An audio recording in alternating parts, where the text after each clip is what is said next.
আমাদের দেশে এখন বেশিরভাগ ছেলেরা অনলাইন টেলিভিশন অথবা মোবাইলের ভিডিও দেখে আস্তে আস্তে কেউ হয়তো পয়রা নামাজ শিখে, অথবা ওই ভিডিওগুলো দেখে মক্কা মদিনার এগুলো দেখে নামাজগুলো আদায় করে।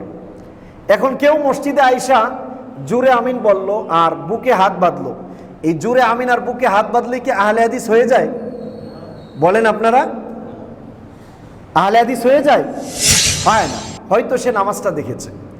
ইমাম সাহেবের দায়িত্ব ছিল কি, যে এটা যদি কোনো হাদিসে থাকে আলহামদুলিল্লাহ, তবে তাকে বলে দাও আপনি আর একটু পড়াশোনা করে মানার জন্য চেষ্টা করেন। এটা ছিল ইমাম সাহেবদের কাজ। কিন্তু আমাদের দেশে আমরা ইমাম সাহেবরা করে কি, কাউকে কোনো কিছু না বলে খুব দ্রুত জুমার খুতবাতে একটা বক্তব্য দিয়ে দেই, এই হাত যারা এমন এমন করেন আর জোরে আমিন বলেন, আপনারা তো একটা ফিতনা শুরু করে দিয়েছেন। হয় কি হয় না? বলেন হয় কি হয় না? তখন সমাজে সুন্দরভাবে বলে দেওয়া হয় এমন এমন যারা করে এটা রাসূলের আমলের বিপরীত। তখন একে অপরের প্রতি খারাপ ধারণা আসে কি আসে না? কাদের কারণে হয় বলেন? এই খারাপ ধারণাটা কাদের কারণে আসে? আমাদের কারণে। আম্মা বা'দু ফাআউযু বিল্লাহি মিনাশ শাইতানির রাজীম। বিসমিল্লাহির রাহমানির রাহিম। قل يا أهل الكتاب هل تنقمون منا إلا أن آمنا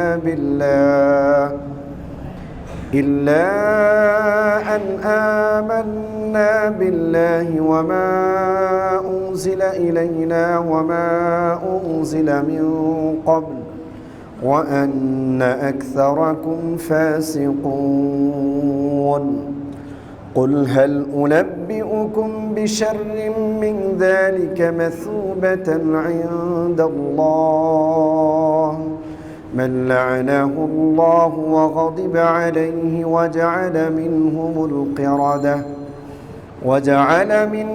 القردة والخنازير وعبد الطاغوت أولئك شر مكانا وأضل عن سواء السبيل وإذا جاءوكم قالوا آمنا وقد دخلوا بالكفر وهم قد خرجوا به والله أعلم بما كانوا يكتمون وترى كثيرا منهم يسارعون في الإثم والعدوان وأكلهم السحت لبئس ما كانوا يعملون اللهم صل على محمد وعلى آل محمد كما صليت على إبراهيم وعلى آل إبراهيم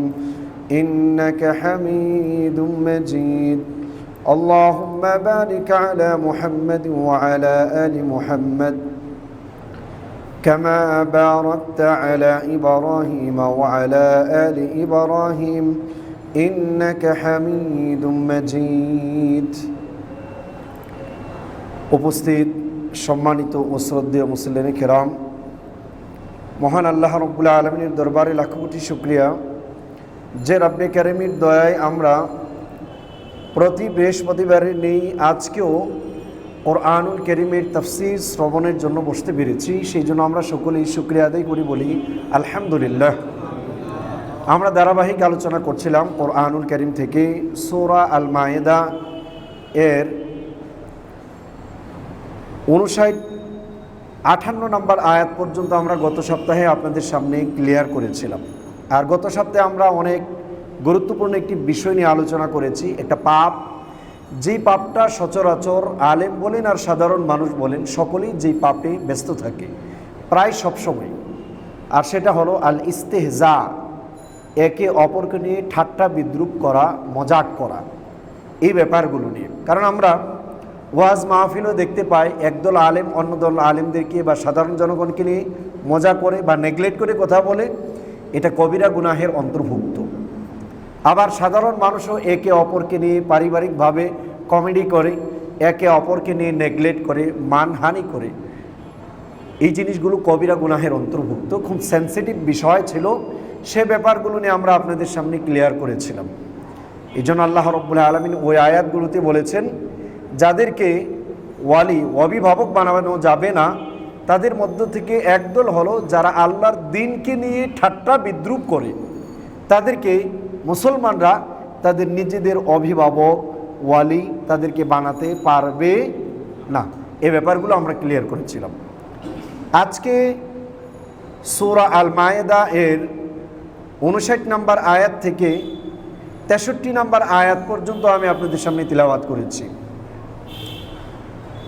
আজকের আয়াতগুলোতে মূলত আলোচনার বিষয় হচ্ছে ইহুদিদের আরও কিছু বৈশিষ্ট্য, সাথে মুনাফিকদের কিছু বৈশিষ্ট্য। আর আজকের মৌলিক আলোচনা হবে উলামায়ে কেরাম যখন সৎ কাজের আদেশ আর অসৎ কাজের নিষেধ না করবে, তখন সমাজের পরিস্থিতিটা কোন ধরনের অবস্থা হবে, কি ধারণ করবে, সেই ব্যাপারগুলো নিয়ে আজকে আমরা আপনাদের সামনে আলোচনা করব। কারণ আমাদের বাংলাদেশে মৌখিক তেলের দাম অনেক বেশি বেড়ে গিয়েছে। কেউ মৌখিক তেল দিয়ে চেয়ারম্যান হয়ে যাচ্ছে, আবার কেউ যেই জায়গার যোগ্য নয় সে জায়গায় বসে যাচ্ছে, শুধুমাত্র মৌখিকভাবে কারো প্রশংসা করার মাধ্যমে। কিন্তু কোরআনুল কারীম ব্যর্থহীনভাবে সমাজকে পরিশুদ্ধ করার জন্যই আদেশ দিয়েছে। সেই ক্ষেত্রে উলামায়ে কেরামের ভূমিকা অনেক বড় মাপের একটি ভূমিকা। সেজন্য আলেমরা যখন নিজেদের দায়িত্ব ভুলে গিয়ে মানুষের শুধু প্রশংসা করবে আর মানুষকে তেল মারতে থাকবে, খুশি করানোর চেষ্টা করবে, তখন ওই আলেমদের থেকে আর ভালো কোনো ধরনের ভালো কোনো কিছু পাওয়ার আশা করা যায় না। খুব ভয়ানক জিনিস। চলুন আমরা আমাদের আলোচনার দিকে চলে যাই। প্রথম নাম্বার আয়াত সূরা আল মায়েদা এর 59 নম্বর আয়াতে আল্লাহ রাব্বুল আলামিন ইমানদারদের সাথে ইহুদিদের, অর্থাৎ ইমানদাররা ইহুদিদের সাথে একটা কথোপকথন আল্লাহ রাব্বুল আলামিন তুলে ধরছেন। ইমানদাররা ইহুদিদেরকে এবং খ্রিস্টানদেরকে বলছেন, قل يا أهل الكتاب هل تنقمون منا إلا أن آمنا بالله। হে নবী, আপনি বলুন, হে আহলে কিতাবীগণ, হাল তানকিমুনা মিন্না ইল্লা আন আমান্না বিল্লাহ, তোমরা কি আমাদের কাছ থেকে প্রতিশোধ নিচ্ছ এই জন্য যে আমরা আল্লাহর প্রতি ঈমান আনয়ন করেছি, ওয়ামা উনজিলা ইলাইনা ওয়ামা উনজিলা মিন ক্বাবল, আর আমাদের উপর আল্লাহ যা নাযিল করেছেন এবং আমাদের পূর্বে যা নাযিল করেছে সেইগুলোর উপর আমরা সঠিকভাবে বিশ্বাস স্থাপন করার কারণে কি তোমরা আমাদের থেকে প্রতিশোধ নিচ্ছ? ওয়া আন্না আকসারাকুম ফাসিকুন, আর তোমাদের তো অধিকাংশ লোকই হলো পাপিষ্ঠ। এরপর আল্লাহ রাব্বুল আলামিন বলছেন, কুল হাল উনাব্বিউকুম বিশাররিম মিন যালিকা মাসুবাতান ইনদাল্লাহ। নবী, আপনি তাদেরকে বলে দিন, আমি কি তোমাদেরকে এমন সংবাদ দেব না যে আখিরাতে ঠিকানার দিক দিয়ে, থাকার জায়গার দিক দিয়ে সবচাইতে নিকৃষ্ট হবে, সবচাইতে নিকৃষ্ট জায়গা পাবে, এমন লোকদের ব্যাপারে কি আমি তোমাদেরকে সংবাদ দেব না, যাদের অবস্থানটা কিয়ামতের মাঠে আল্লাহ রাব্বুল আলামিনের কাছে একেবারে জাহান্নামের গহ্বরে থাকবে? এদের ব্যাপারে কি আমি তোমাদেরকে বলবো না? তারা কারা? মান লাআনাহুল্লাহ, আল্লাহ রাব্বুল আলামিন যাদেরকে লাআনত করেছেন। আল্লাহ রাব্বুল আলামিন ইহুদিদের উপর লাআনত করেছেন, যারা কিতাবকে পরিবর্তন করে, কিতাব গোপন করে, তাদের উপর আল্লাহ রাব্বুল আলামিন লাআনত করেছেন। কিতাব গোপন করা, যে আল্লাহ যা নাযিল করেছেন তা সঠিকভাবে মানুষের কাছে প্রচার না করা, এটা ছিল ইহুদিদের একটি গুণগত বৈশিষ্ট্য, তাদের একটা গুণ ছিল সামাজিকভাবে।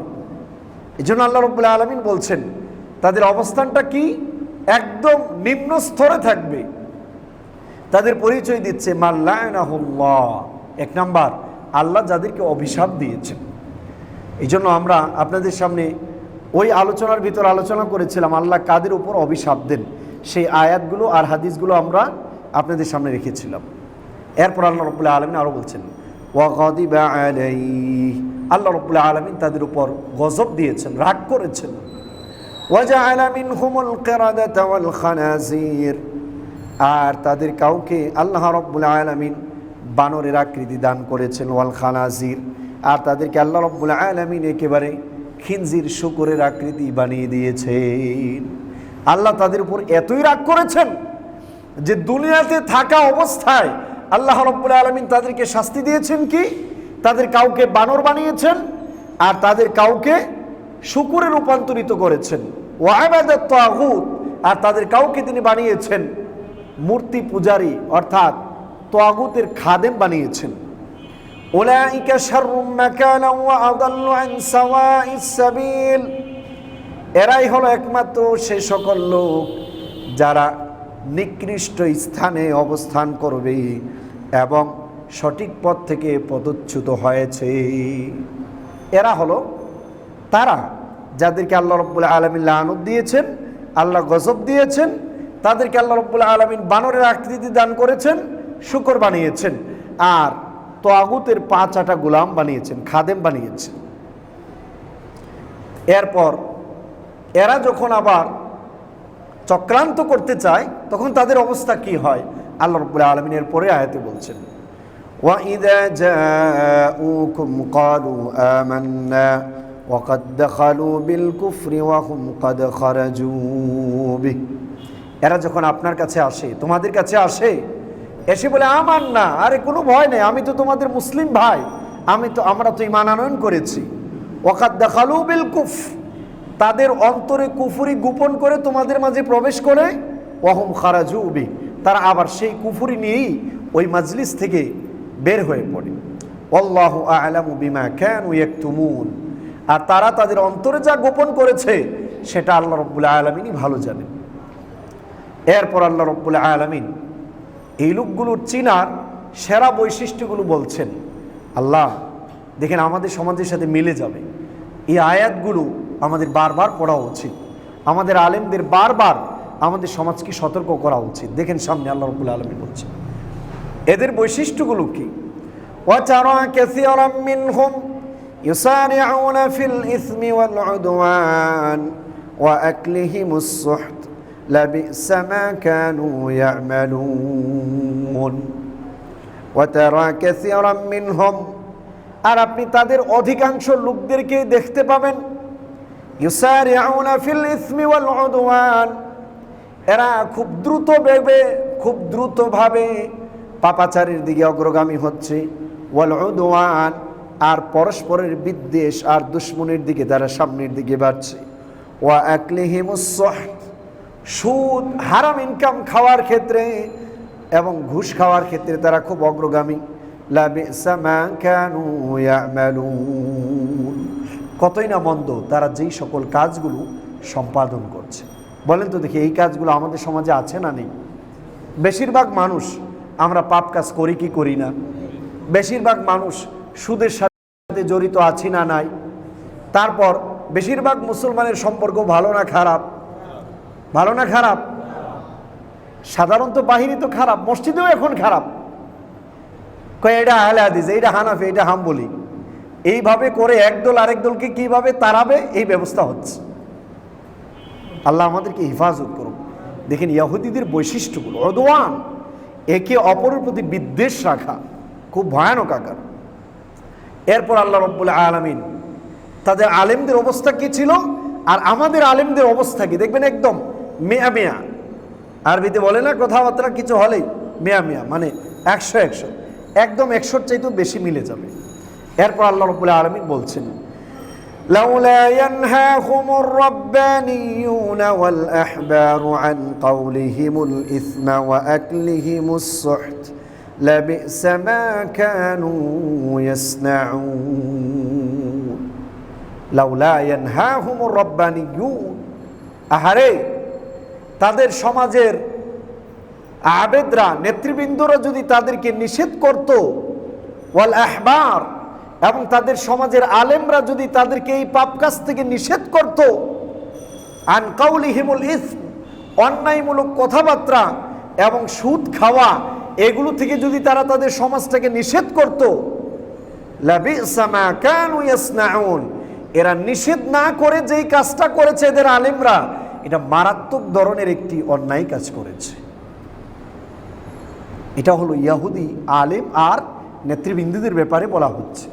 দেখেন আজকে আমাদের সমাজে আমরা আলেম হওয়ার পরেও অনেক সময় দেখা যায় 1000 টাকার লোভে, 2000 টাকার লোভে, 5000 টাকার লোভে, 20,000 টাকার চাকরির লোভে, 50,000 টাকার বক্তব্যের লোভে আমরা অনেক সময় সত্য কথা বলা ছেড়ে দিই। আছে না নেই? বলেন আছে না নেই? আছে। এই জন্য সামনে হাদিসগুলো আপনাদের সামনে ক্লিয়ার করছি, একদম পাই টু পাই ক্লিয়ার হবেন আল্লাহ নবীর ভবিষ্যৎবাণীগুলো। এই জন্য আমাদের আলেমদের খুব বেশি করে এই আয়াত আর এই তাফসিরগুলো খুব বেশি করে পড়া উচিত, এবং আমাদের সমাজের লোকদেরও এই তাফসিরগুলো একটু বেশি করে পড়া উচিত। এই ছিল আয়াতের সরল তর্জমা। দেখেন প্রথম নাম্বার, আল্লাহ রাব্বুল আলামিন তার রাসূলকে বলছে ইহুদিদের সাথে কথা বলতে। ইহুদিরা আল্লাহর নবী যখন মদিনায় গেলেন, সবচেয়ে বেশি দুশ্মনী যারা করেছে সেরা হলো মদিনার ইহুদিরা। কয়েকবার আল্লাহর নবীকে হত্যা করার চেষ্টাও করেছে ইহুদিরা। এই জন্য ইহুদিদেরকে আল্লাহর পক্ষ থেকে জানানো হলো যে তোমরা কি ইমানদারদের কাছ থেকে প্রতিশোধ এই জন্য নিচ্ছ যে তারা আল্লাহর উপর ঈমান আনয়ন করছে সেই জন্য? আর বাস্তবতাও তাই, যে তারা ঈমান আনয়ন করেছে সেই জন্যই তারা মূলত আল্লাহর নবী এবং সাহাবে কেরামের বিরুদ্ধাচরণ করেছিল। এক্সাম্পল, আমাদের সমাজে বেশিরভাগ লোক খারাপ। এখন আমাদের একজন যদি ভালো হয়, তাহলে ওই একজন ভালো মানুষের বিরুদ্ধে ওই খারাপ মানুষগুলো দাঁড়ায় কি দাঁড়ায় না? সোজা কথা বলেন, দাঁড়ায় কি দাঁড়ায় না? দাঁড়ায়। কেন দাঁড়ায়? যে এই লোকটার ভালোটা যদি প্রচার হয়, তাহলে তো আমরা যারা নষ্ট আছি আমাদের ভাত শেষ। ঠিক না বে ঠিক? আমাদের ভাত শেষ। তো সেই জন্য তখন ওই খারাপ মানুষগুলো ওই ভালো মানুষটার বিরুদ্ধাচরণ করতে থাকে। ঠিক এই আয়াতে এই জিনিসটাকেই বোঝানো হয়েছে যে আল্লাহ রাসূল সাল্লাল্লাহু আলাইহি সাল্লাম যখন তাদেরকে ডাকলেন ঈমানের দিকে, সাহাবায়ে কেরামও যখন ঈমান আনয়ন করলেন, তখন ইহুদিরা ছিল শিক্ষিত জাতি। তারা বুঝতো যে এটা সত্য, তবে সত্যকে সত্য বলে স্বীকার করলে তাদের নেতৃত্ব, তাদের পাণ্ডিত্য থাকবে না, বাস খালাস। সেই জন্য তখন তারা তার বিরুদ্ধে অবস্থান নিয়ে নিল। ঠিক আমাদের দেশে কিছু আলেম ভালো কথা বললে এর বিপরীত জনগণ আগে যায় না, এর বিপরীত যায় আগে কতগুলো উলামায়ে কেরাম। ঠিক না বে ঠিক? কি বললাম? ভুল বলেছি? কোরআনের সাথে মিলালে আপনি বাস্তবতাটাকে পেয়ে যাবেন, কারণ কোরআনুল কারীম হলো সবচেয়ে আপডেট। এই জন্য আল্লাহ রাব্বুল আলামিন বলছেন যে তোমরা কি আমাদের থেকে প্রতিশোধ এই জন্য নিচ্ছ যে আমরা ঈমান আনয়ন করেছি আল্লাহর উপর, আমাদের আগে এবং আমাদের উপর যে কিতাব নাজিল করেছে তার উপর। ওয়া আন্না আকসারাকুম ফাসিকুন, তোমাদের অধিকাংশই তো আসলে পাপিষ্ঠ। কোন লোক যে পাপাচার এটা তাকে কেউ বলতে হবে না, সে নিজেই বুঝে যে আমি অন্যায় করছি। ঠিক না বে ঠিক? বুঝে না মানুষগুলো? আমরা যখন অন্যায় করি অন্তরে এটা আসে না যে এটা খারাপ কাজ? প্রত্যেকটা মানুষ বুঝে, এমন কোন মানুষ দেখাতে পারবেন না যে সে বুঝে না যে এটা অন্যায় করছে। এরপর তার রাসূলকে আল্লাহ রাব্বুল আলামিন বলে দিলেন, আপনি তাদেরকে একটা চ্যালেঞ্জ ছড়ে দিয়ে দেখেন না যে কারা স্থানের দিক দিয়ে জাহান্নামে সবচাইতে নিচের জায়গাটাই থাকবে। এরা হলো ইহুদি জাতির কতগুলো লোক যাদের উপর আল্লাহ রাব্বুল আলামিন লানত করেছেন। কেন? তাদের উপর কিতাব নাজিল করার পর তারা তাদের তাওরাতের সব বাণী সমাজের সামনে প্রচার করত না, বরং তারা গোপন করত। এই জন্য আল্লাহ রাব্বুল আলামিন বলেছেন উলাইকা হুম ইয়ালআনুহুমুল্লাহুল লাঈনুন, এরা হলো তারা যাদের উপর আল্লাহ অভিশাপ দেন এবং যারা অভিশাপ দেয় তাদের অভিশাপও তাদের উপর। এরপর আল্লাহ রাব্বুল আলামিন তাদের উপর গজব দিয়েছেন, তারা আল্লাহর কিতাবকে গোপন করেছিল। শুধু তাই নয়, সূরা বাকারার 60 নম্বর আয়াতের তাফসীর আমরা আলোচনা করেছিলাম যে বানি ইসরাইলদেরকে আল্লাহ রাব্বুল আলামিন দাউদ আলাইহিস সালাতু ওয়াস সালামের সময় তাদের ইবাদত করা হতো রবিবারে। তাদেরকে বলা হতো রবিবারে কোনো ধরনের, শনিবারে কোনো ধরনের মাছ ধরা যাবে, ওই দিনটা ইবাদতের জন্য নির্ধারিত, ওই দিন কোনো ধরনের মাছ ধরাধরি চলবে। এরা সবাই সাগর পাড়ের মানুষ ছিল। আল্লাহ রাব্বুল আলামিন যে জায়গায় যে মানুষকে দিয়েছেন সে জায়গায় তাদের সেই ইনকামের ব্যবস্থা করে দিয়েছেন। মনপুরায় যান, আমরা যখন এই গত তারিখে মনপুরায় গেলাম, মনপুরার প্রত্যেকটা মানুষের ইনকাম হলো ইলিশ মাছ ধরে, অনেক টাকা ইনকাম করে মাশাআল্লাহ। তো তারাও ঠিক সেম ওই সাগরের পাড়ে ছিল। শনিবার হলে আল্লাহ তো পরীক্ষা নেবেন, এটাই স্বাভাবিক। ওই সাগরের কিনারাতে প্রচুর পরিমাণ মাছ জাম লেগে যেত। তারা চিন্তা করতো এতদিন মাছ আসে না, আর আজকে এত মাছ আসে, এটা কিভাবে কি করা যায়। তখন তারা হিলা করলো, বলল যে আজকে আমরা মাছ ধরবো না, তো ওই সাগরের পাড়ের পাশে একটা গর্ত খুঁড়ে দিত। গর্ত খুঁড়লে ওই পানিটার সাথে মাছগুলো ওই গর্ততে এসে পড়ে যেত। তখন তারা ওই গর্তটাকে বাঁধ দিয়ে ইবাদত করতে চলে যেত। পরের দিন এসে তারা ওই মাছগুলো ধরত। কিন্তু এই কাজটা নিষেধ করেছেন কে? বলেন, কে নিষেধ করেছেন? আল্লাহ রাব্বুল আলামিন তাদেরকে নিষেধ করলেন শনিবারে মাছ ধরা। কিন্তু তারা সেখানে কৌশল আটলো। কৌশল আটার পর একদল লোক তাদেরকে বলল মাছ ধরবে না। তিনটা শ্রেণী হলো। একদল লোক নিষেধ করলো, আরেক দল লোক চুপ হয়ে বসে থাকলো, আরেক দল লোক অন্যায় কাজে ব্যস্ত হলো। কয় দল হলো? তিন দল। চুপ থাকে যারা, এরা সুবিধাবাদীদের অন্তর্ভুক্ত, যে সুবিধা যেদিকে যাবে আমরা এটাই করব, ঠিক না? ঠিক। আরেক দল নিষেধ করলো ডাইরেক্ট, এটা আল্লাহ নিষেধ করেছেন, তোমরা কেন করবে? এদের সাথে সম্পর্ক ছিন্ন করে দেয়াল দিয়ে দিল। সকালবেলা উঠে দেখে দেয়ালের ভেতর থেকে আর কোনো আওয়াজ আসে না। অন্যান্য দিনের মতো কোনো ধরনের মানুষের কোনো আওয়াজ পাওয়া যায় না। সবাই ভেতরে গেল, কি ব্যাপার? গিয়ে দেখে সবগুলো বানরের আকৃতি ধারণ করে বসে আছে। এটা আল্লাহর আযাব দুনিয়াব্যাপী। সৎ কাজের আদেশ আর অসৎ কাজের নিষেধ যদি মানুষ বন্ধ করে দেয়, ওই সমাজে দুনিয়াবি আযাব দেবেন কে? আল্লাহ রাব্বুল আলামিন। কোনো না কোনো উপায়ে আযাব আসবেই।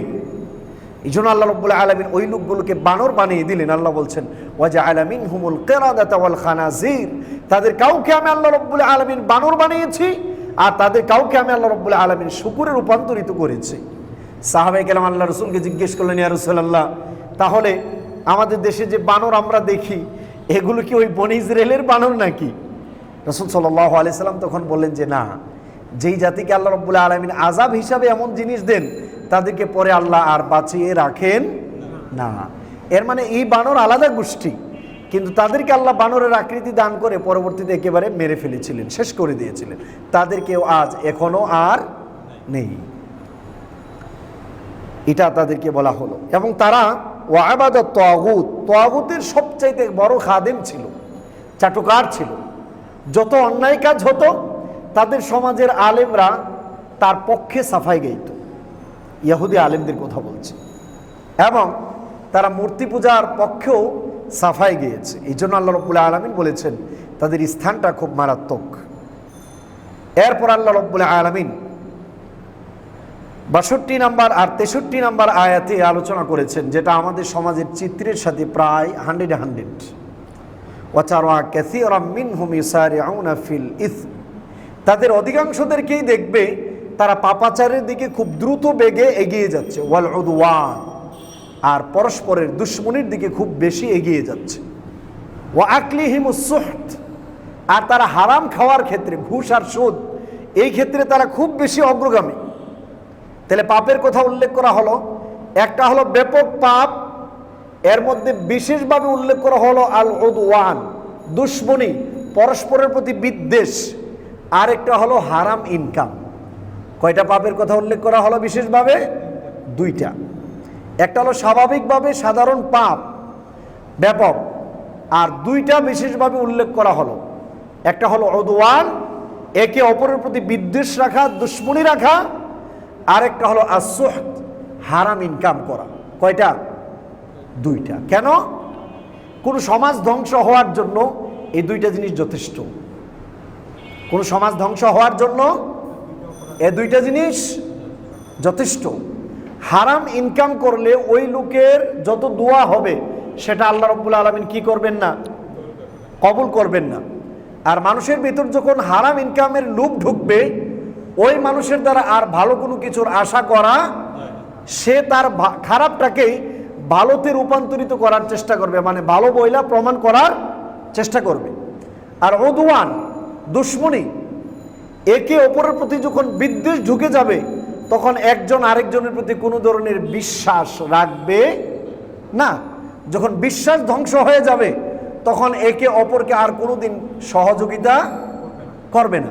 তখন পেছনে সবসময় চিন্তা করবে, চাল আটবে কিভাবে তাকে 12টা বাজানো যায়। আছে না নাই? বলেন তো দেখে, আছে না নাই?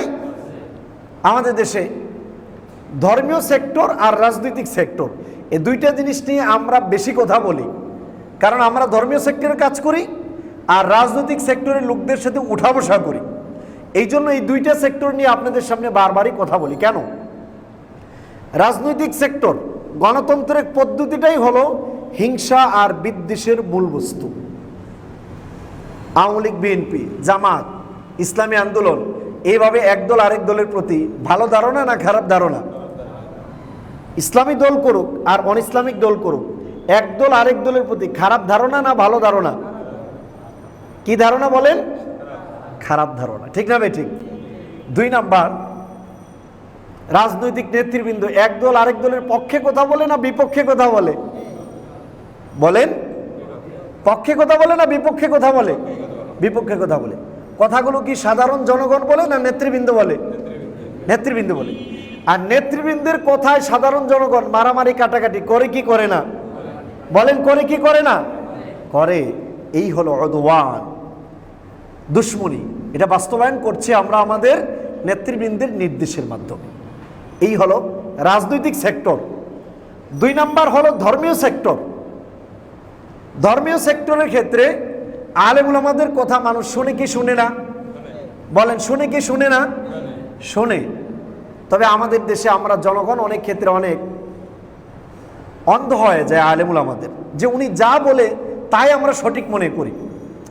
উনি সরাসরি কোরআনুল কারীম থেকে যা বলবে সেটা আমাদের সঠিক মনে করতে কোনো বাধা নেই, কিন্তু ঘুরিয়ে পেঁচিয়ে যখন কোনো জিনিস দিবে সেই জিনিস মানার আগে আমাদের আগে যাচাই বাছাই করে নেওয়া উচিত কি উচিত না? বলেন সবাই, উচিত কি উচিত না? উচিত। এই জন্য ধর্মীয় সেক্টরে আলেম উলামারা যখন ইসলামের ফান্ডামেন্টাল নিয়ে কথা না বলে নর্মাল জিনিস নিয়ে কথা বলে তখন মতভেদ বাড়বে না কমবে? বাড়বে। আর বাড়ার কারণে একই দলে একই গোষ্ঠীর মানুষ পরস্পরের প্রতি বিদ্বেষ আছে না নেই? এক্সাম্পল, আমাদের দেশে এখন বেশিরভাগ ছেলেরা অনলাইন টেলিভিশন অথবা মোবাইলের ভিডিও দেখে আস্তে আস্তে কেউ হয়তো পয়রা নামাজ শিখে অথবা ওই ভিডিওগুলো দেখে মক্কা মদিনার এগুলো দেখে নামাজগুলো আদায় করে। এখন কেউ মসজিদে আইসা জোরে আমিন বলল আর বুকে হাত বাঁধলো।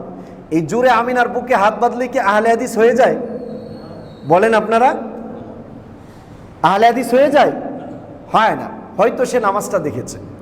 ইমাম সাহেবের দায়িত্ব ছিল কি, যে এটা যদি কোনো হাদিসে থাকে আলহামদুলিল্লাহ, তবে তাকে বলে দাও আপনি আর একটু পড়াশোনা করে মানার জন্য চেষ্টা করেন। এটা ছিল ইমাম সাহেবদের কাজ। কিন্তু আমাদের দেশে আমরা ইমাম সাহেবরা করি কি, কাউকে কোনো কিছু না বলে খুব দ্রুত জুমার খুতবাতে একটা বক্তব্য দিয়ে দেই, এই হাত যারা এমন এমন করেন আর জোরে আমিন বলেন আপনারা তো একটা ফেতনা শুরু করে দিয়েছেন। হয় কি হয় না? বলেন, হয় কি হয় না? তখন সমাজে সুন্দরভাবে বলে দেওয়া হয় এমন এমন যারা করে এটা রাসূলের আমলের বিপরীত।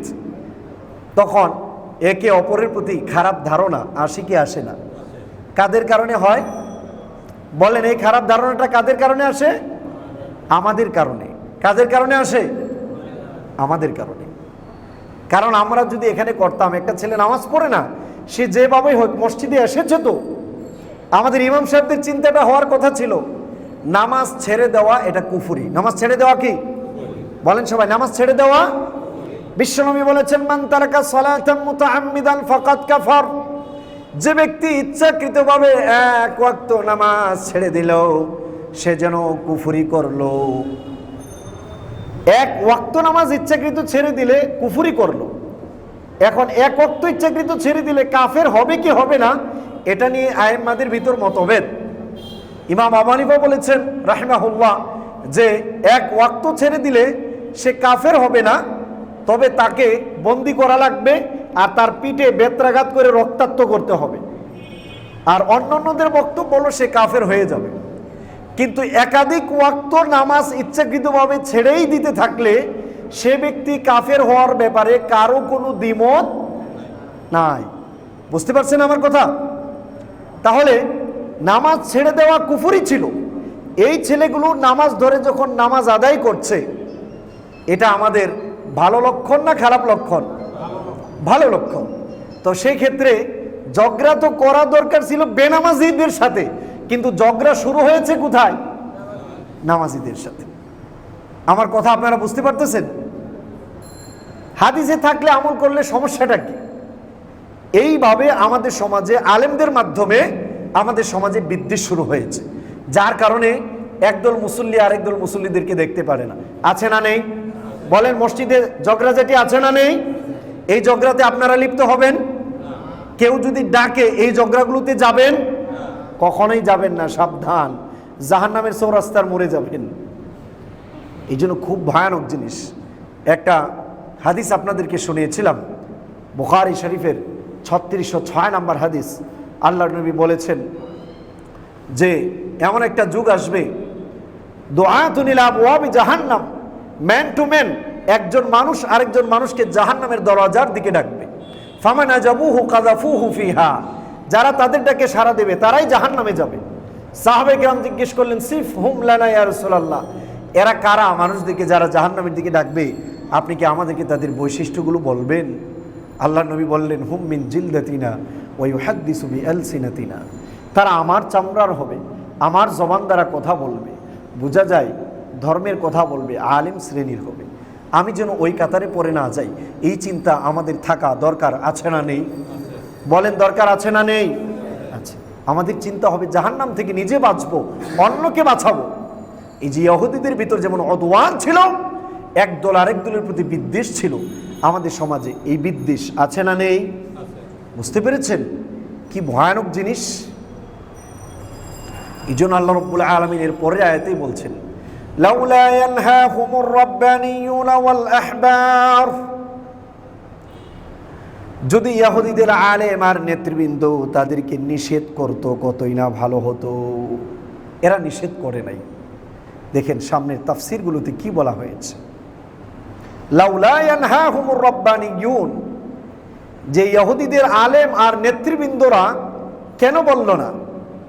এখানে রাব্বানিয়ুন আল আহবার এটা বলা হয়েছে, এরা হলো আল উলামা আল উম্মাল আরবাবুল ওয়ালায়াত, সে সকল আলেম যারা দায়িত্বশীল ছিল, যারা সরকারি কোনো কাজের দায়িত্ব ছিল, কোনো প্রতিষ্ঠানের দায়িত্ব ছিল, এমন আলেম।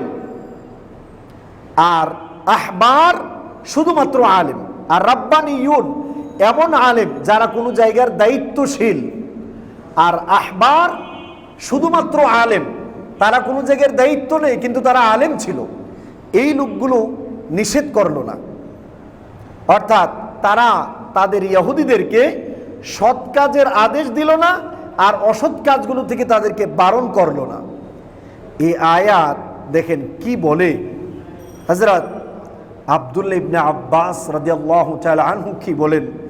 তিনি বলেন, মা ফিল কুরআনি আয়াতান আশাদ্দু তাওবিখান মিন হাযিহিল আয়া। আমি আব্দুল্লাহ ইবনে আব্বাস এই কোরআনুল কারীমকে পড়েছি, তার তাফসীর করেছি। এই কোরআনুল কারীমে যত আয়াত আছে সব আয়াতগুলোর মধ্যে এই আয়াতের মতো এত ভয়ানক ধমকশীল আয়াত আর আমি দেখি নাই। এর মানে আল্লাহ আলেমদেরকে লক্ষ্য করে বলছেন, তোমরা কেন তাদেরকে অন্যায় কাজ থেকে বারণ করো নাই? হযরত আব্দুল্লাহ ইবনে আব্বাস বলছেন, এই আয়াতের মতো এত অধিক ধমকশীল আয়াত আমি আর কোনো আয়াত দেখি নাই। এরপর ইমাম দাহহাক বলেন, উনি একজন মুফাসসির, মা ফিল কুরআনি আয়াতুন আখওয়াফু ইনদি মিনহা ইন্না লা নানহা। কোরআনুল কারীমে ভয়ের মতো আয়াতের মধ্য থেকে এই আয়াতের মতো ভয়ার্থক আর কোনো আয়াত নেই, যে আয়াতে আল্লাহ আমাদের আলেমদেরকে ধমকিয়েছেন যে আমরা মানুষদেরকে অসৎ কাজ থেকে বারণ করি না। এবার চিন্তা করেন, আমাদের আলেমরা তাদের দায়িত্বটা কতটুকু? তারা যদি তাদের দায়িত্বতে অবহেলা করে শুধুমাত্র কমিটিকে খুশি করানোর জন্য যদি দিনের কথা বলা ছেড়ে দেয় 20,000 আর 30,000 টাকা চাকরি টিকানোর জন্য, তাহলে তার অবস্থানটা কোথায় হবে? এই আয়াতগুলো ক্লিয়ার করছে। এরপরের বক্তব্যগুলো আরও দেখেন। হযরত আলী রাদিয়াল্লাহু তাআলা আনহু খুতবা দিচ্ছেন। খুতবায় তিনি আল্লাহর প্রশংসা করলেন। এরপর তিনি বললেন, আইয়ুহান নাস, হে মানুষ সকল, ইন্নামা হালাকা মান কানা ক্বাবলাকুম, তোমাদের পূর্বে যত মানুষ ধ্বংস হয়েছে তাদের ধ্বংস হওয়ার কারণ হলো বিরুকুবিহিমুল মাআসি, তারা পাপাচারের দিকে অগ্রগামী হয়েছিল, যার কারণে তারা ধ্বংস হয়েছে।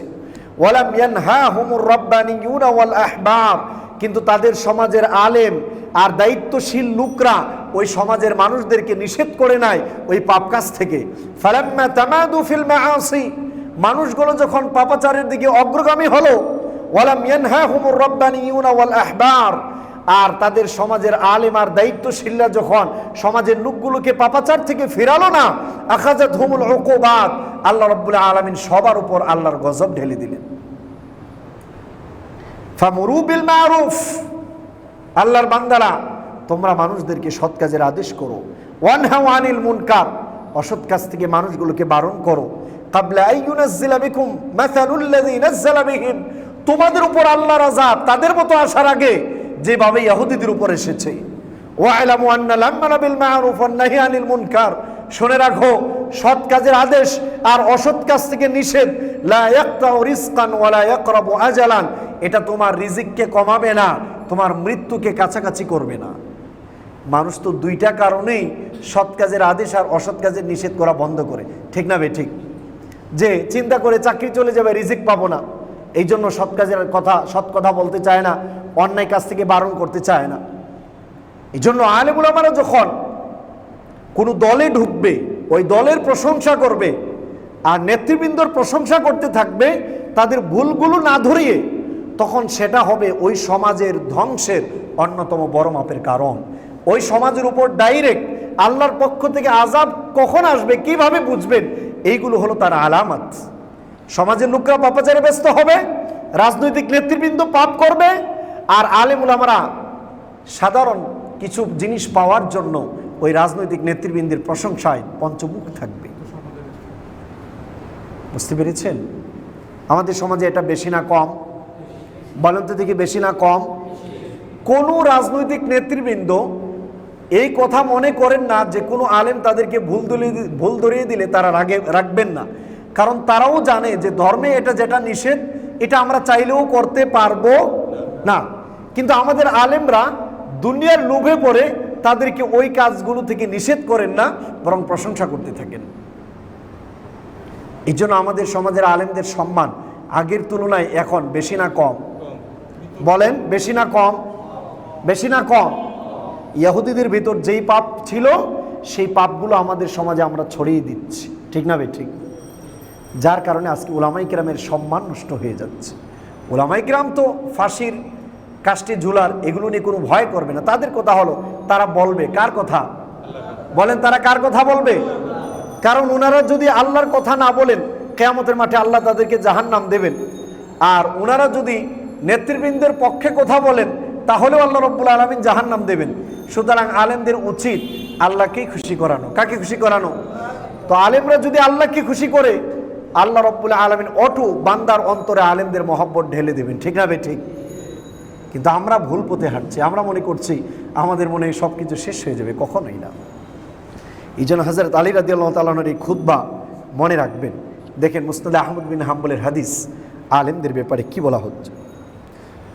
হযরত মুনজির ইবনে জারীর রাদিয়াল্লাহু তাআলা আনহু থেকে বর্ণিত, তিনি বলেন বিশ্বনবী মুহাম্মদুর রাসূলুল্লাহ সাল্লাল্লাহু আলাইহি ওয়াসাল্লাম বলেছেন, মা মিন কওমিন ইয়াকুনু বাইনা আযহুরিহিম মান ইয়ামালু বিল মাআসি হুম আ'আযযু মিনহু ওয়া আমনা লাম ইউগাইয়িরু ইল্লা আসাবাহুমুল্লাহু মিনহু বিআযাব। যেই সম্প্রদায়ের ভেতর পাপাচার হবে আর ওই পাপিষ্ট লোকদেরকে যদি সাধারণ লোক সবাই এমন সম্মান দিতে থাকে যে তারাই হলো সমাজের সম্মানিত লোক, লাম ইউগাইয়িরু, তাদেরকে কেউ ধরে পরিবর্তন করলো না যে তোমরা যে কাজ করছো এটা তো অসম্মানের কাজ, তোমরা যা করছো সেটা পাপের কাজ, আল্লাহ বিদ্রোহী কাজ, এটা করলে দুনিয়াতেও সম্মান হারাবে, আখিরাতেও সম্মান হারাবে। এটা কেউ ধরে পরিবর্তন করলো না, বলল না। এমন যদি হয়ে যায়, ইল্লা আসাবাহুমুল্লাহু মিনহু বিআযাব, আল্লাহ রাব্বুল আলামিন ওই সমাজের প্রত্যেকটা মানুষের উপর আল্লাহর পক্ষ থেকে আযাব পাঠাবেন। বলেন তো দেখি, আমাদের সমাজে আযাব আল্লাহর আছে না নেই? ঘরে ঘরে শান্তি আছে? অসুস্থতা বাড়তি না কমতি? বলেন, বাড়তি না কমতি? অনেক বাড়তি। শুধু তাই নয়, আরো হাদিস দেখেন, সুনান আবি দাউদের হাদিস। রাসূল সাল্লাল্লাহু আলাইহি সাল্লাম বলেন, মা মিন রাজুলিন ইয়াকুনু ফি কওমিন ইয়ামালু ফীহিম বিল মাআসি, যেই সম্প্রদায়ে কোনো পাপ কাজ হচ্ছে আর এই লোকটা এতটুকু শক্তিশালী যে চাইলেই এই পাপ কাজটাকে কি করতে পারে? পরিবর্তন করতে পারে, বাধা দিতে পারে। ইয়াকদিরুনা আন ইউগাইয়িরু আলাইহি, সে শক্তি রাখে তা পরিবর্তন করা। ফালা ইউগাইয়িরুনা, তবে তারা পরিবর্তন করলো না। ইল্লা আসাবাহুমুল্লাহু বিইকাবিন ক্বাবলা আন ইয়ামুতু, তাদের মৃত্যু আসার আগে আল্লাহ তাদেরকে আযাব দান করবেন। তাহলে আজকে যদি আমাদের সমাজের আলেমরা রাজনৈতিক নেতৃবৃন্দকে বলতো যে বেপরদা ভাবে আপনারা যে কাজগুলো করছেন, গান বাদ্য যেগুলো করছেন, এগুলোর ব্যাপারে আল্লাহর নবী এই নিষেধাজ্ঞা দিয়েছেন, এটা আমাদের কোনো কথা নয়, আমাদের সবার উপর আযাব আসবে, তখন সাধারণ রাজনৈতিক নেতৃবৃন্দ পরিবর্তন হয়তো কি হয়তো না? বলেন, হয়তো কি হয়তো না? হতো। কিন্তু আমাদের বেশিরভাগ আলেমরা কি এই কথাগুলো বলে? 500 টাকা হাদিয়া পাইলে যে সুন্দর প্রশংসা শুরু হয়, আল্লাহু আকবার, মনে হয় যে দোয়া কইরা ওই নেতা সাহেবকে জান্নাতের চৌরাস্তার মুড়ি দিয়ে দিয়েছে। উচিত ছিল ওনার সাথে কথা বলবে যে আপনি যে দায়িত্ব আছেন এটা একটা সম্মানের দায়িত্ব, এই দায়িত্ব যদি ঠিকভাবে আদায় না করেন, আল্লাহ রাব্বুল আলামিন এই কথা বলেছেন, রাসূল সাল্লাল্লাহু আলাইহি সাল্লাম এই কথা বলেছেন। এই কথাগুলো বললে কি আমাদের নেতৃবৃন্দ কেউ কি আলেমদেরকে কাটতো? বলেন, কাটতো? কখনোই না। আমি নিজে তো বসি অনেক সময়, ভয় লাগে না আমার, আলহামদুলিল্লাহ, যথাসাধ্য সামনে বসলে সরাসরি বলার চেষ্টা করি ভাই হিসেবে। সেজন্য এটা আমাদেরকে বলতেই হবে। আমাদের বেশিরভাগ ইমাম সাহেবরা আমরা চাটুকার হয়ে গিয়েছি। মসজিদগুলোকে বানিয়েছে দল কেন্দ্রিক মসজিদ, ঠিক না ভাই? ঠিক। মসজিদ হবে মুসলিম কেন্দ্রিক মসজিদ, ইসলাম কেন্দ্রিক মসজিদ। এখন মসজিদ হয়েছে দল কেন্দ্রিক মসজিদ। কিছু হলে মুসল্লিদের ভিতর ডিভাইড করা, মুসল্লিদের দুইটা ভাগ করে তাদের ভিতর ঝগড়া লাগানো, এগুলো আমাদের আলেমদের অভ্যাস হয়ে গিয়েছে। আল্লাহ আমাদের দেশের আলেমদেরকে সত্যটা মানুষের সামনে উন্মোচন করার তৌফিক দান করুন। শুধু তাই নয়, দেখেন আলেমরা কখন নষ্ট হবে আর রাজনৈতিক নেতৃবৃন্দ কখন ঠিক থাকবে। রাসূল সাল্লাল্লাহু আলাইহি সাল্লামের হাদিস, মুসলিম শরীফের 1228 নম্বর হাদিস। কারা ভালো নেতৃবৃন্দ হবে? বিশ্বনবী বলেন, খিয়ারু আইম্মাতিকুম আল্লাযীনা তুহিব্বুনাহুম ওয়া ইউহিব্বুনাকুম, তোমাদের ভালো নেতা হলো তারা যাদেরকে তোমরাও ভালোবাসো, তারাও তোমাদেরকে ভালোবাসে। ওয়া ইউসাল্লুনা আলাইকুম ওয়া তুসাল্লুনা আলাইহিম, তারাও তোমাদের জন্য আল্লাহর কাছে দোয়া করে আর তোমরাও আল্লাহর কাছে তাদের জন্য দোয়া করো। আমাদের সমাজে নেতারা জনগণের জন্য দোয়া করে? বলেন, করে? জনগণ নেতৃবৃন্দের জন্য দোয়া করে? করে না। এই হাদিসই ক্লিয়ার করবে কে ভালো নেতা আর কে খারাপ নেতা। এরপর বিশ্বনবী বলেন, ওয়াশিরারু আইম্মাতিকুমুল্লাযীনা তুবগিদুনাহুম ওয়া ইউবগিদুনাকুম, আর তোমাদের মধ্যে থেকে খারাপ নেতৃবৃন্দ হলো তিনি যিনি জনগণের প্রতি ক্ষেপা রাগান্বিত আর জনগণও তার প্রতি রাগান্বিত। ওয়া তালআনুনাহুম ওয়া ইউলআনুনাকুম, তোমরাও তাদেরকে অভিশাপ দাও, তারাও তোমাদেরকে অভিশাপ দেয়। কিলা ইয়া রাসূলুল্লাহ ফালা নুনাবিদুহুম বিসসুয়ুফ, সাহাবায়ে কেরাম বললেন, ইয়া রাসূলুল্লাহ, তাহলে এই জাতীয় নেতাদেরকে কি তরবারি দ্বারা কেটে ফেলবো নাকি? আল্লাহর নবী বললেন, লা মা আকামু ফিকুমুস সালাত, যতক্ষণ তোমাদের নেতৃবৃন্দ আল্লাহর দেওয়া বিধান নামাজ কায়েম করবে ততক্ষণ পর্যন্ত তোমরা তাদের বিরুদ্ধে দাঁড়াতে পারো না। ওয়া ইযা রাআইতুম মিন ওয়ালাতিকুম শাইআন তাকরাহুনাহু, তোমাদের নেতৃবৃন্দ যারা ইসলামিক সিস্টেমে দেশ চালায় আর এমন কোনো কাজ করে যেটা তোমরা অপছন্দ করো, তখন তোমরা তাদের কাছ থেকে তোমাদের আনুগত্যতা খুলে নেবে না। অন ইসলামিকভাবে চালালে তো সেটা ভিন্ন জিনিস, কিন্তু ইসলামিকভাবে চালালে এতটুকু, যদি অনইসলামিকভাবে চালায় তার বিরুদ্ধে কথা বলতে পারবে, সমস্যা নেই, এটা নিষিদ্ধ নয়। তবে নেতৃবৃন্দদেরকে পরিবর্তনের উদ্দেশ্যে সবচেয়ে বেশি কাজ করা দরকার আলেম ওলামাদের। সামনের হাদিস এ ব্যাপারটা ক্লিয়ার করে দেখেন। রাসূল সাল্লাল্লাহু আলাইহি ওয়াসাল্লাম বলেছেন, ইন্নাহু ইউস্তা'মালু আলাইকুম উমারা, মুসলিম শরীফের 1229 নম্বর হাদিস। অচিরেই তোমাদের সমাজের দায়িত্ববান বানানো হবে, আমির বানানো হবে এমন কিছু লোককে, ফাতা'রিফুনা ওয়া তুনকিরুন, তোমরা যাদেরকে দেখবে তারা কিছু ভালো কাজও করবে আবার কিছু খারাপ কাজও করবে। আছে না নেই? ফামান কারিহা ফাকাদ বারিআ, তোমাদের ওই নেতৃবৃন্দ যদি কোনো অন্যায় কাজ করে সেটাকে যদি তোমাদের কেউ অপছন্দ করে, ফাকাদ বারিআ, তাহলে সে ব্যক্তি পাপ থেকে অন্তত মুক্ত হয়ে গেল। ওয়ামান আনকারা ফাকাদ সালিমা, আর যে এটাকে একদম আপনার করলো, অস্বীকার করলো যে এটা আমরা করব না, আমাদের দলের লোক করলেও সেটা অন্যায়, এটা আমরা করব না, এটা মানব না, এমন যে বলবে, ফাকাদ সালিমা, এই ব্যক্তিটা অন্তত ঈমান নিয়ে নিরাপদে থাকতে পারবে। ওয়ালাকিন মান রাদিয়া ওয়া তাবা, তবে কেউ যদি ওই নেতৃবৃন্দের অন্যায় কাজে খুশি হয়, তাদের আনুগত্য করে, তাহলে ওই ব্যক্তি ঈমান নিয়ে নিরাপদে থাকতে পারবে না। সুতরাং আমাদের আলেমরা যে আজকে চুপচাপ হয়ে বসে থাকে, কথাবার্তা না বলে, তাহলে ওনাদের অবস্থাটাও এমনই হয়ে যাবে। এই জন্য আলেম ওলামারা যখন রাজনৈতিক কোনো নেতৃবৃন্দদেরকে ধর্মীয় অনুষ্ঠানে দাওয়াত দিবে, সেখানে কোনো স্লোগান থাকবে না রাজনৈতিক নেতৃবৃন্দের, তারা সাধারণ লোকদের মতো সেখানে সম্মানের সহিত বসে যাবে, ওনারা ধর্মীয় আলোচনা শুনবে। কিন্তু আমাদের দেশে ওয়াজ মাহফিলগুলোতে সভাপতি হওয়ার কথা হলো আলেম ওলামা, হলো একজন মূর্খ মানুষ। এগুলো কিয়ামতের আলামতের একটি হচ্ছে। তারপর মাহফিলগুলোতে যদি কোনো রাজনৈতিক নেতৃবৃন্দদেরকে দাওয়াত দেয়, ওনারা এসে ধর্মের 2-4টা কথা বলে ধর্মীয় আলোচনা চালিয়ে দেবেন, অন্যদেরকে বলবেন আপনাদের আজকে কাজ আপনারা করেন। কিন্তু এখন দেখা যায় ওয়াজ মাহফিলের মাঠে মাশাআল্লাহ চেয়ারম্যান সাহেবই বয়ান শুরু করে দিয়েছে। এই জন্য রাসূল সাল্লাল্লাহু আলাইহি সাল্লামকে সাহাবায়ে কেরাম জিজ্ঞেস করলেন, আফালা নুকাতিলুহুম, এমন নেতা পেলে তাদের বিরুদ্ধে কি আমরা যুদ্ধ করব? রাসূল বললেন, লা নাসাল্লু, তারা যতক্ষণ নামাজ পড়বে, নামাজ কায়েম করবে, ততক্ষণ তোমরা তাদের বিরুদ্ধে যুদ্ধে যাবে না। তবে মান কারিহা বিকলবি ওয়া আনকারা বিকলবি, তবে সে নিরাপদ থাকবে যে অন্তর দ্বারা ওই অন্যায় কাজগুলো থেকে বেঁচে থাকবে এবং অস্বীকার করবে। এরপর আরেকটা হাদিস রাসূল সাল্লাল্লাহু আলাইহি ওয়াসাল্লাম আরও বলেছেন যে নেতৃবৃন্দের ব্যাপারগুলো নিয়ে হযরত আব্দুল্লাহ ইবনে ওমর রাদিয়াল্লাহু তাআলা আনহু বলেন, রাসূল সাল্লাল্লাহু আলাইহি ওয়াসাল্লাম বলেছেন, সায়াকুনু আলাইকুম উমারা, অচিরেই তোমাদের ভেতর এমন কিছু আমির হবে, নেতৃবৃন্দ হবে, ইয়ামুরুনাকুম বিমা লা ইয়াফআলুনা, তারা এমন কিছু কাজের কথা তোমাদেরকে বলবে যা তারা নিজেরা করে না। ফামান সাদ্দাকাহুম বিকাযিবিহিম, তাদের এই মিথ্যা কথাগুলো তোমরা যারা সত্য বলে মেনে নিবে, ওয়া আ'আনাহুম আলা যুলমিহিম, তাদের জুলুমের উপর যদি তোমরা তাদেরকে সহযোগিতা করো, ফালাইসা মিন্নি ওয়ালাস্তু মিনহু, শুনে রাখো আমি নবীর তাদের সাথে কোনো সম্পর্ক নেই, তাদের আমি রাসূলের সাথে কোনো সম্পর্ক থাকবে না।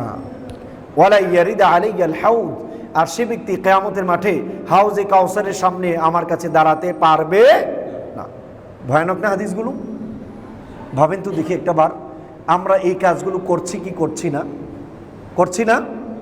এই যে আপনি যদি চেয়ারম্যানের পাশের হন, চেয়ারম্যান সাহেবকে বলবেন, আপনি যদি ইমাম সাহেবের পাশের হন, ইমাম সাহেবকে বলবেন টাইটভাবে, ইমাম সাহেব হুজুর এই বিদআতগুলো করা যাবে না, এইভাবে তেল মারা যাবে না, আপনি কোরআন হাদিসে যা আছে তা বলেন, ঠিক না ভাই? ঠিক। মহব্বত ঢেলে দেওয়ার মালিক কে? আল্লাহ রাব্বুল আলামিন। শুধু তাই নয়, আলেম উলামারা কখন নষ্ট হয়ে যাবে, রাসূল সাল্লাল্লাহু আলাইহি সাল্লামের ভবিষ্যৎবাণী হযরত আনাস ইবনে মালিক রাদিয়াল্লাহু তাআলা আনহু থেকে বর্ণিত, তিনি বলেন, রাসূল সাল্লাল্লাহু আলাইহি সাল্লাম বলেছেন, আল উলামা উমানাউর রাসূল রুসুল আলা ইবাদিল্লাহ, আলেমরা হলো রসুলদের আমানত আল্লাহর বান্দাদের উপর। কারণ আলেমদের কাজ হলো নবী যা দিয়ে গিয়েছেন তা সমাজের মাঝে প্রচার করা, ঠিক না বে ঠিক? নাকি ঝগড়া লাগানো? হানাফি, শাফি, হাম্বলি, আহলে হাদিস এগুলো দিয়ে কি ঝগড়া লাগাবে? এই জন্য রসুল এসেছিলেন। আল্লাহ রসুল বলছেন আলেমরা হলো আল্লাহর বান্দাদের কাছে রসুলদের রেখে যাওয়া আমানত। কতক্ষণ? মা লাম ইউখালিতুস সুলতান, তারা যতক্ষণ পর্যন্ত রাজা বাদশাদের সাথে না মিলবে। ফাইদা খালাতুস সুলতান, যখন তারা রাজা বাদশাদের সাথে মিলে যাবে আর তাদের মুখের ভাষায় যখন তারা কথা বলবে, ফাকাদ খানুর রুসুল, তারা রসুলদের আমানতের খেয়ানত করলো। ফাহদারুহুম, এই জাতীয় আলেমদের ব্যাপারে তোমাদেরকে সতর্ক করছি। ওয়াতাজিলুহুম, এই জাতীয় আলেমদের থেকে অবশ্যই তোমরা দূরত্ব বজায় রাখবেন। আমার রাসূল বলেছেন এই কথা। কে বলেছেন? রাসূল বলেছেন। এই জন্য যে আলেমকে দেখবেন সরকারের খুব বেশি প্রশংসা করে, সরকারের ভুলগুলো ধরে না, শুধুমাত্র তার প্রশংসাই করে, ওই আলেমের বক্তব্য নেওয়া যাবে। তার থেকে সম্পর্ক ছিন্ন করার জন্য আল্লাহর নবীর আদেশ দিয়েছেন। বুঝতে পেরেছেন বিষয়গুলো? এই জন্য আমরা রাজনৈতিক বা অন্যান্য জায়গায় গেলে বলি যে আপনি আপনারটা করেন, এটা আপনার ব্যক্তিগত ব্যাপার। তবে আমরা যখন কোনো জিনিস দেখি আমরা সেটাকে ধর্মীয় ইসলামিক রুলস অনুপাতে দেখি। আমাদের চোখে চশমা লাগিয়েছি ইসলামের চশমা, যেটা ইসলামে হারাম সেটা হারাম, এটা আপনাকে আমরা করতে নিষেধ করছি। কেন? ইসলাম এটা নিষেধ করেছে। আর যেটা করার জন্য বৈধতা আছে সেটা করেন, সেটা আমরা আপনাকে নিষেধ করছি না, সেটা করেন। এই জন্য আলেমরা যখনই রাজা বাদশাদের প্রশংসায় পঞ্চমুখ হবে, তাদের ভুলগুলো ধরবে না, তখন ওই আলেমদের থেকে আর ইলিম নেওয়া যাবে নিষেধ। এই জন্য কোরআনুল আর রাসূল সাল্লাল্লাহু আলাইহি সাল্লামের আরও একটা হাদিস হযরত উমর ইবনুল খাত্তাব রাদিয়াল্লাহু তাআলা আনহু থেকে বর্ণিত। তিনি বলেন, ইন্নাল্লাহা ইউহিব্বুল উমারা, আল্লাহ রাব্বুল আলামিন ওই সকল নেতাদেরকে ভালোবাসেন, ইদা খালাতুল উলামা, যখন ওই নেতৃবৃন্দরা আলেমদের কাছে জিয়ারা করবে, তাদের কাছ থেকে শিখবে। ওয়ায়ুনকিতুল উলামা, আল্লাহ রাব্বুল আলামিন ওই সকল আলেমদের উপর রাগান্বিত, ইদা খালাতুল উমারা, যখন ওই আলেমরা রাজদরবারে গিয়ে রাজাদের সাথে তাদের সাথে মিশে যায়, তাদের প্রশংসায় পঞ্চমুখ। কারণ কি? লিআন্নাল উলামা ইদা খালাতুল উমারা রাগাবু ফিদ দুনিয়া, আলেমরা যখন আমির নেতৃবৃন্দদের কাছে যাবে, বেশি বেশি নেতৃবৃন্দদের কাছে আসা যাওয়া করবে, তখন তারা দুনিয়ার প্রতি লুভায়িত হয়ে যাবে। ওয়া আল উমারা ইদা খালাতুল উলামা রাগাবু ফিল আখিরা, আর নেতৃবৃন্দরা যখন আলেমদের সাথে সম্পর্ক ভালো করবে, তাদের কাছে আসবে, তখন তারা ওই নেতৃবৃন্দদের অন্তর আখিরাতের দিকে বেশি ধাবিত হবে। সুবহানাল্লাহ। বুঝতে পারছেন? এই জন্য এই বিষয়গুলো রাসূল সাল্লাল্লাহু আলাইহি সাল্লাম এভাবেই ক্লিয়ার করে দিয়েছেন। এই জন্য আজকে আমাদের আলেম ওলামাদের চিন্তা করা উচিত, এই যে পাপাচারগুলো বিশেষভাবে আজকে উল্লেখ করলাম, ইহুদিদের বৈশিষ্ট্যগুলোর মধ্যে তাদের উল্লেখ করা হলো 1 নাম্বার, তারা পাপাচারের দিকে খুব দ্রুত বেগে এগিয়ে যাচ্ছে, অর্থাৎ তাদের বেশিরভাগ লোক পাপে ব্যস্ত। আমাদের সমাজে বেশিরভাগ লোক পাপে ব্যস্ত না বেশিরভাগ লোক সওয়াবে ব্যস্ত? পাপে ব্যস্ত। মিল আছে না নেই? বলেন আছে না নেই? 2 নাম্বার, তাদের পাপ 2টা বিশেষভাবে উল্লেখ করা হয়েছে। কয়টা? জোরে বলেন কয়টা? 2টা। 1 নাম্বার হলো আল উদওয়ান, পরস্পরের প্রতি দুশ্মনী, নিজেদের প্রতি দুশ্মনী। আমাদের সমাজে আছে না নেই?